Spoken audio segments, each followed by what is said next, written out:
नमस्कार, स्वागत आहे तुमचं माझ्या आजच्या व्हिडिओमध्ये. तर आज सकाळी स्वराज इकडे मोबाईल बघत बसला होता. नंतर मी माझा सगळा स्वयंपाक करून घेतला. आज स्वयंपाकात मी हरभऱ्याची डाळ बनवली होती.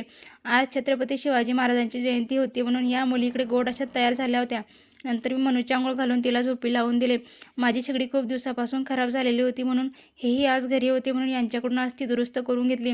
स्वराजला गावात जायचं होतं म्हणून मी त्याची तयारी करून घेतली. गावात अखंड हरिनाम सप्त्याचं पारायण चालू आहे म्हणून पोळ्यांचं पीठ आलेलं होतं. मग लगेच पीठ भिजवून पोळ्या करून घेतल्या आणि रात्रीच्या वेळी आमच्या गावामध्ये छान छत्रपती शिवाजी महाराजांची जयंती साजरी करण्यात आली. तर असा होता आजचा दिवस. जर व्हिडिओ आवडला असेल तर लाईक करा, शेअर करा आणि सबस्क्राईब करा. बाय.